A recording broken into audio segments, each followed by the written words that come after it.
The long road home seemed to go on and on. The road continued to stretch in front of the vehicle endlessly.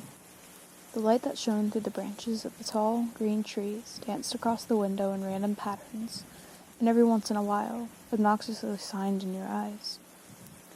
The surroundings were full of deep green trees, forming a forest around the road.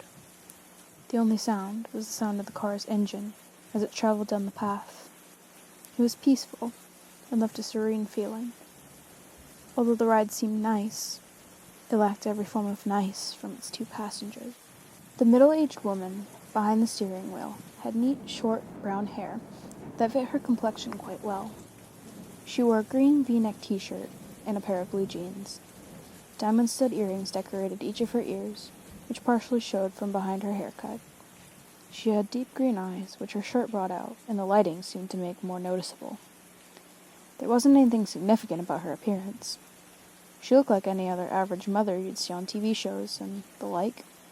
However, the one thing that made her different from the average mothers was the dark bag she had under her eyes. Her facial expression was gloomy and sad, although she genuinely looked like someone who smiled a lot.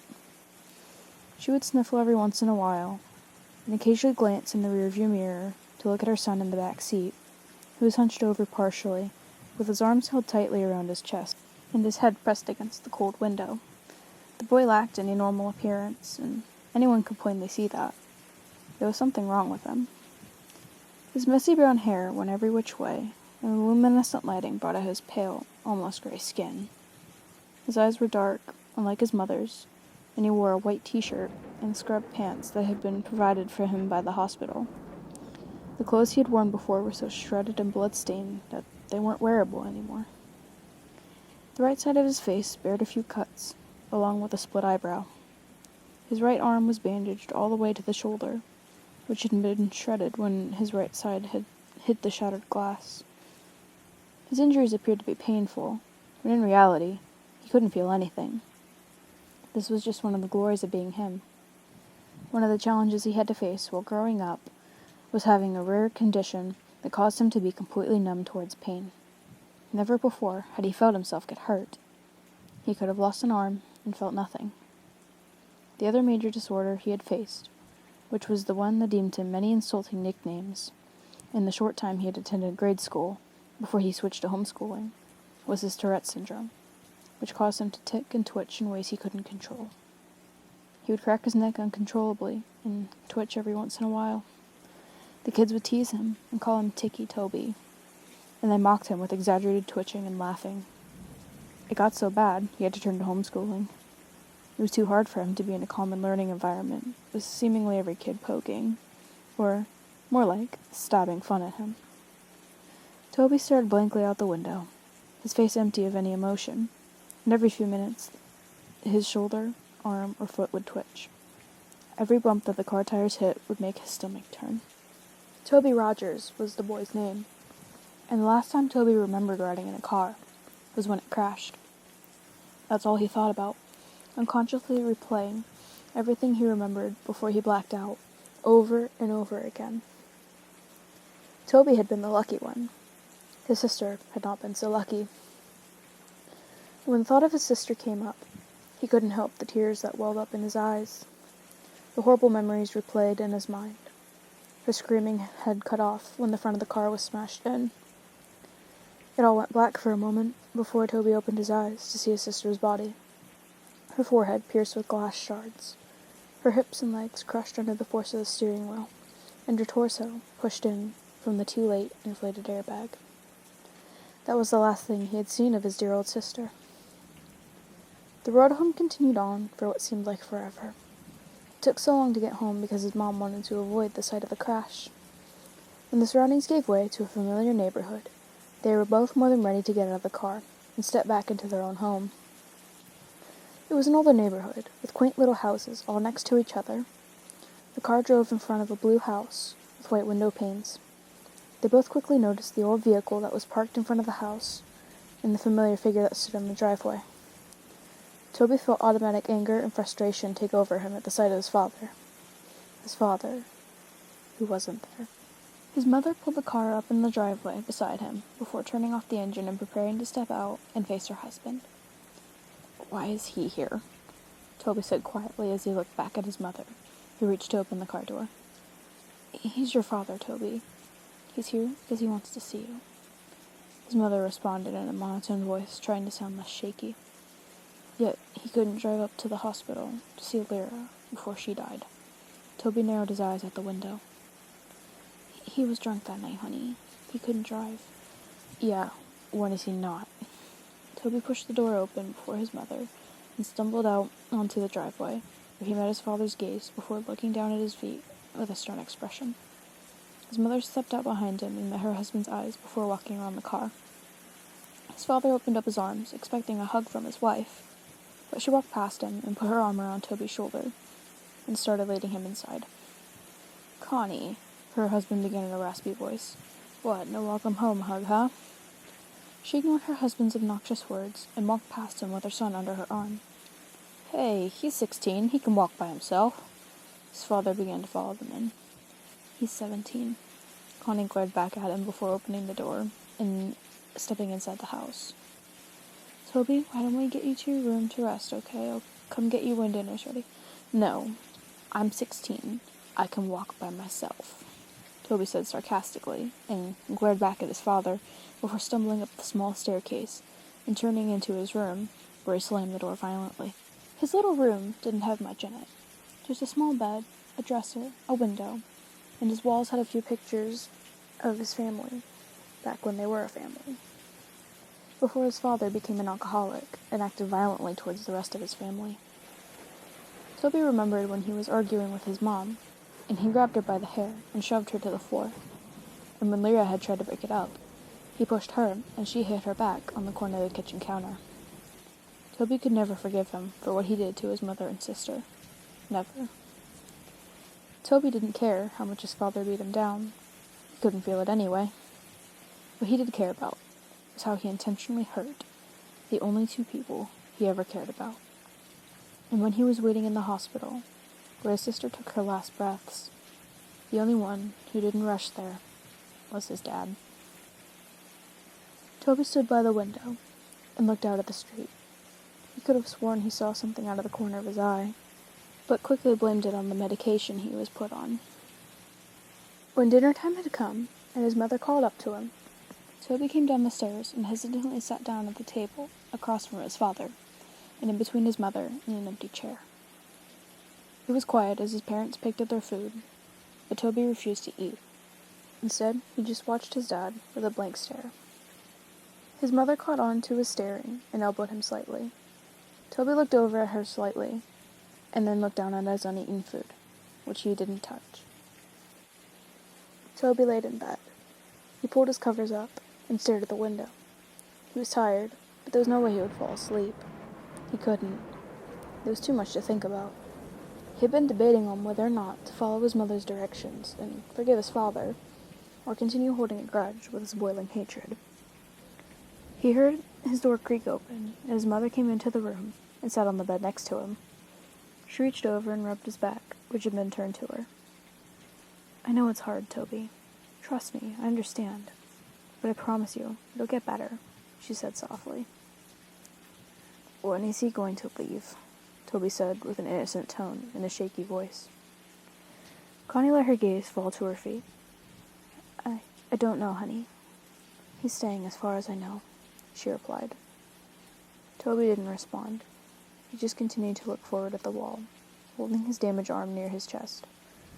After a few minutes of silence, his mother sighed before leaning in to kiss his cheek, and she stood up and walked out of the room. "Good night," she said as she closed the door. The hours passed slowly, and Toby couldn't quit tossing and turning. Every time he let his imagination take over, he heard the screeching of tires, the screaming of his sister, and he would uncontrollably jerk in bed. He threw off his covers, and, laid on his back, he pulled his pillow over his face and cried into it. He could hear his own pitiful weeping. He would have been screaming and crying if he hadn't pressed the pillow over his face. After a few seconds, he threw the pillow off of his face and sat up, hunched over, holding his head and breathing roughly, tears streaming from his eyes. He couldn't help but cry. He tried to keep it in, but he couldn't stop the whining and whimpering as he sat there shaking. He inhaled before he stood up and walked around his bed to the window and peered out, taking deep breaths, trying to calm down. He rubbed his eyes and looked out at the group of tall pine trees across the street. He stopped suddenly, and his gaze slowly centered on something standing under the streetlight. He heard ringing in his ears, and he couldn't look away. The figure stood beside the streetlight, only about 2 feet shorter than it, long arms draped at its sides, as it stared up at him with non-existing eyes. The figure had no facial features to speak of, no eyes, no mouth, no nose, yet it held Toby's hypnotized stare, seemingly peering into his very being. The ringing in his ears grew louder and louder each second he stared, before suddenly it all went black. The next morning, Toby woke in his bed. He felt different. He wasn't tired at all, and when he consciously woke up, it felt like he had been laying there awake for hours. He had no thoughts flowing through his mind. He sat up slowly and stumbled over to the wall, but when he stood, he automatically felt dizzy. He stumbled to the doorway and walked down the stairs. His parents were sitting at the table. His father was tuned into the small TV that sat on the countertop, and his mother was reading the newspaper. She quickly looked over when she felt Toby's presence looming behind her. "Well, good morning, sleepyhead. You've been asleep forever." She greeted him with a hesitant smile. Toby looked over at the clock and noticed it was 12:30. "I made you breakfast, but it got cold. I was going to wake you, but I felt you needed sleep." Her expression fell from happy to worried as her son resisted responding to her. "Are you all right?" Toby stumbled over and sat by his father. He felt as if he was on idle and had no control over his actions. He was seeing everything he did, but it didn't register in his brain properly. He reached out to his father's arm, but his hand ended up getting slapped away. His father turned to him abruptly and pushed his chair over with his foot. "Don't touch me, boy!" he yelled. His mother stood up. "All right now, enough of that. That's the last thing we need." The days went by, and things continued as they were. Connie spent most of the time cleaning the house, and her rude husband spent most of the time ordering her around. It was just like how it used to be before the crash. Toby never really left his room. He would sit by his bed and tremble. His mind would wander, but his thoughts changed too fast to be remembered. He would pace around his small room like a caged animal, or stare out the window. The unhealthy cycle continued. Connie continued to be pushed around by her husband, being way too submissive to him, and Toby remained in his room. Before he could think twice, he would begin to chew on his hands, tearing the flesh from his fingers. He would gnaw his hands until they bled. When his mother walked in on him while he was doing so, she reacted horribly. She rushed him downstairs and grabbed the first aid kit, wrapping his hands in bandages. Afterwards, she demanded that he wouldn't leave her side again. Toby isolated himself so much that he grew to hate being around others. His memory grew glitchy as well.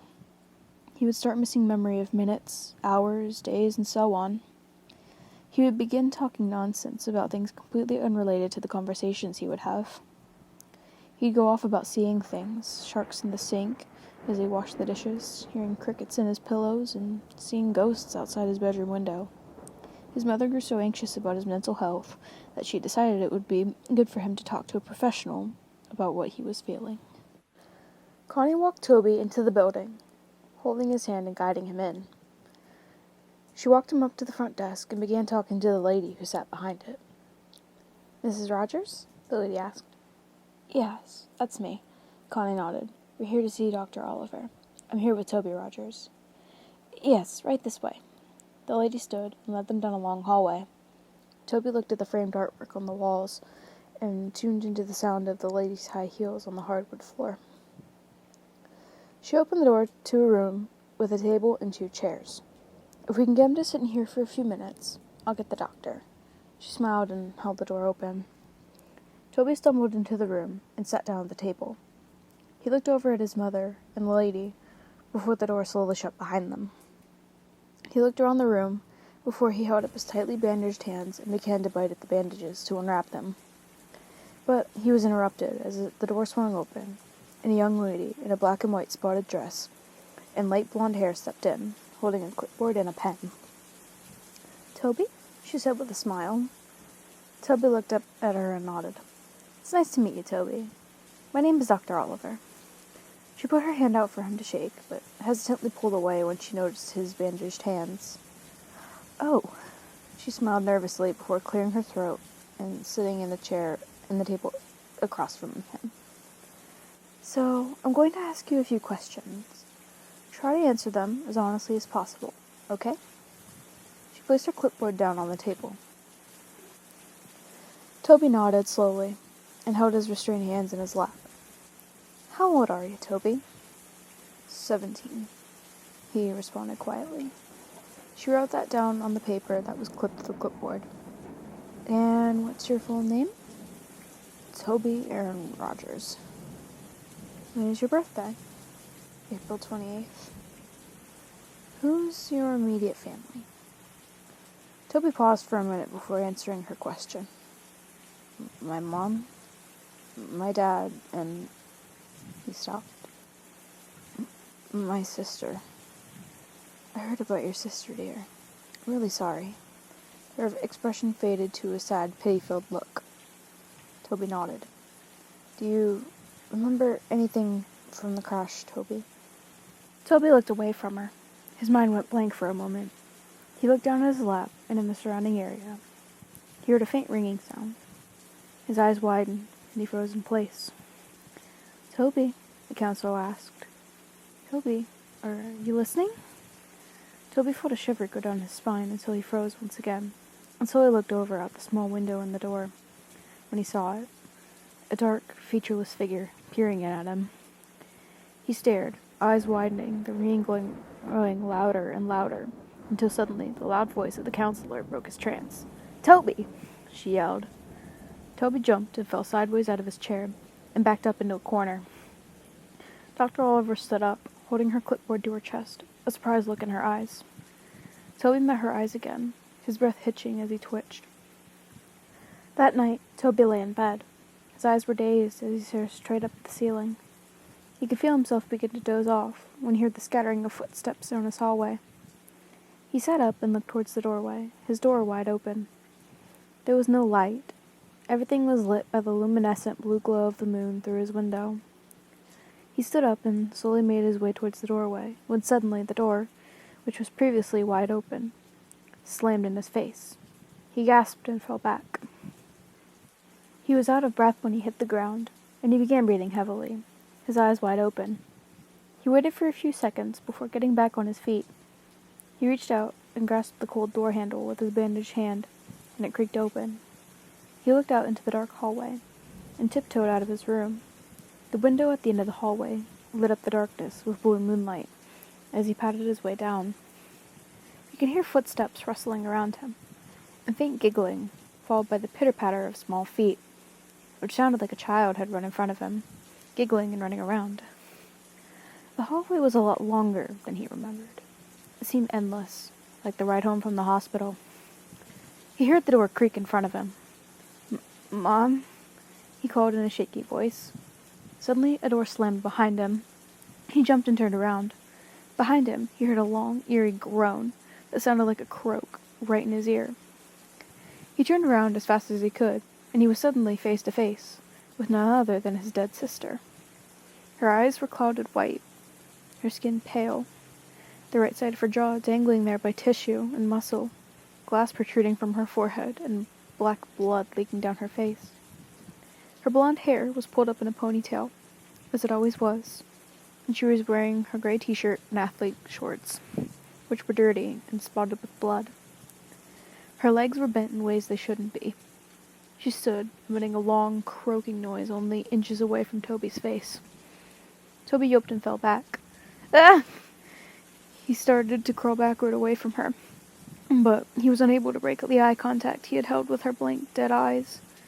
He dragged himself backward until he backed up into something. He stopped for a second. Everything was dead silent except for his heavy breathing and crying. He slowly looked up to meet the blank face of a tall, dark figure. The same figure that had been standing under the streetlight.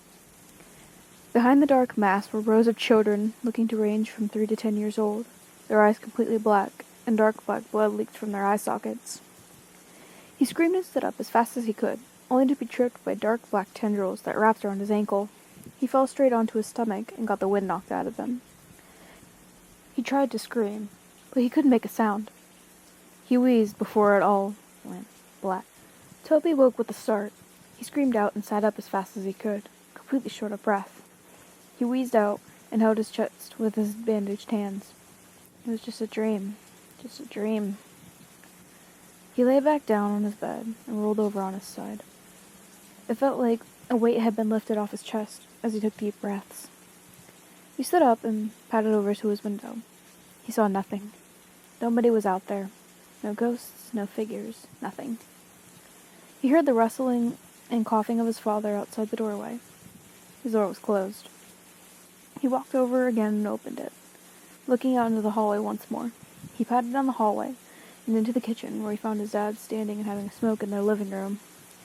Toby waited for a second and watched him from around the corner, before a burning feeling started deep in his chest. Deep, boiling anger overtook him. He heard the little imaginary voices in his head. Do it, do it, do it. They chanted. He turned away and held his arms. He felt like he actually had control over himself, unlike he did for the past few weeks since he got home from the hospital. He actually had complete thoughts just for a moment before the chanting of the little voices in his head clouded them. Kill him. He wasn't there. He wasn't there. Kill him. Kill him.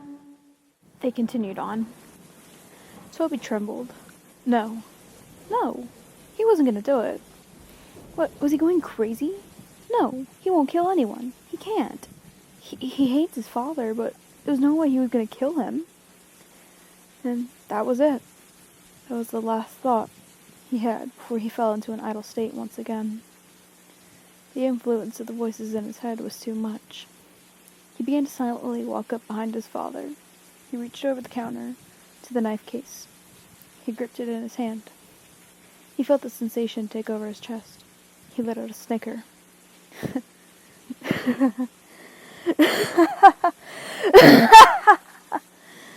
He began laughing so hard he had to gasp for breath. His father turned around abruptly before he felt a brute shove knock him to the floor. He grunted as the air was knocked out of him. What? He looked up at the boy, who stood over him, grasping the kitchen knife in his hand. Toby, what are you doing? He went to sit up and put his arms out in front of him in self-defense, but before he knew it, Toby was on top of him. He went to grab his neck, but his father reached out and blocked his hand by grabbing onto his wrist. Stop! Get off me, you little fucker! He yelled, with his other hand threw an off-center punch towards Toby's shoulder. But he didn't stop. The look in Toby's eyes wasn't sane. It looked as if a demon had taken control of him. He yelled back and went to stab the knife into his father's chest, but his father blocked him and grabbed onto his wrist once again. He went to shove him back, but Toby kicked his feet out from under him and landed a hard blow straight to his father's face. His father recoiled and put his arms away to cuff his face, but Toby got back up and drove the knife straight into his shoulder. His father let out a loud cry and went to pull the knife out, but before he could, Toby threw his fist straight into his face. He began to pound his fist into his head, laughing and wheezing. He cracked his neck and grabbed the knife, ripping it out of his father's shoulder. He drove it deep into his dad's chest and repeatedly stabbed into his torso, blood spilling out and getting splattered everywhere. He didn't stop until his father's body went still. He threw the knife over to the side and leaned over his body, coughing and panting. He stared at his father's smashed-in face and sat there twitching until a loud scream broke the silence. He looked over to see his mother, standing a few feet away covering her mouth, tears streaming down her face. "Toby!" she screamed. "Why did you do that?" she cried. "Why?" she screamed. Toby stood up and began to back away from his father's bloody corpse. He began to back out of the kitchen. He looked down at the blood-soaked bandages on his hands and looked up at his mother one last time before he turned and ran out of his house. He ran into the garage and slammed his hands against the control panel on the wall and pushed the button to open the garage door.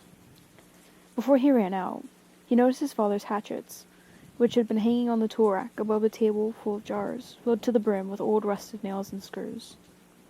One of the hatchets was new. It had a bright orange handle and a shiny blade. The other was dull, with a wooden handle and an old, dull blade. He grabbed both and looked at the table. He saw a box of matches, and under the table was a red gasoline tank. He held both of the hatchets in one hand and grabbed the matches and gasoline before running out of the garage, down the driveway and up the street. As he approached the streetlight that he could see from his own bedroom window, he heard police sirens in the distance. He turned around, and the red and blue flashing lights came rushing down the street. Toby stood for a second before he opened the cap on the gasoline tank and ran down the street, spilling gasoline all over the street after him. He turned and ran into the trees. He poured the last bit of gasoline out before he reached into his pocket and pulled out a match. He struck it against the box and immediately dropped it. In an instant, flames burst up around him. The fire caught on the trees and bushes surrounding him, and before he knew it, he was surrounded by fire. The silhouettes of police cars were visible through the flames as he backed away into the forest around him. He looked around, and his vision was blurred. His heart was pounding, and he closed his eyes for a moment. That was it. This was the end. Toby felt a hand on his shoulder. He opened his eyes and looked over to see a large white hand with long, bony fingers resting on his shoulder. He followed the arm that was attached to the hand up to a dark, towering figure. It appeared to be wearing a dark black suit, and its face completely blank. It towered over Toby's small frame as it looked down on him. Tendrils reached out from its back. Before Toby knew it, his vision blurred, and he heard the sound of ringing in his ears. Everything went black. That was it. That was the end. That was how Toby Rogers died. A few weeks later, Connie sat in her sister's kitchen. Her sister Lori sat next to her drinking a cup of coffee. About 3 weeks ago, Connie lost her husband and her son. A few weeks before that, she lost her daughter to a car crash. Since then, she moved in with her sister. The police were keeping her busy. They had just finished cleaning up the case, and the story had been released 2 weeks ago. The focus of the world seemed to have shifted to news stories. Lori switched on the TV to a news broadcast. On the TV, the news reporter began introducing the new headline. We have breaking news. Last night, there had been a reported murder of 4 individuals. The victims were a group of middle school kids who had been out in the woods late last night. The kids had been bludgeoned and stabbed to death. The investigators have discovered a weapon at the crime scene. It appears to be an old, dull-bladed hatchet, as you can see here. The picture changed to show snapshots of the weapon, exactly as it was left at the crime scene. Investigators have pulled the name of a possible suspect, Toby Rogers, a 17-year-old boy who stabbed his father to death a few weeks ago and tried to cover up his escape by setting a fire in the streets and forest area around the neighborhood. Although they believe the young boy had died in the fire, investigators suspect Rogers might still be alive, due to the fact that his body was never found.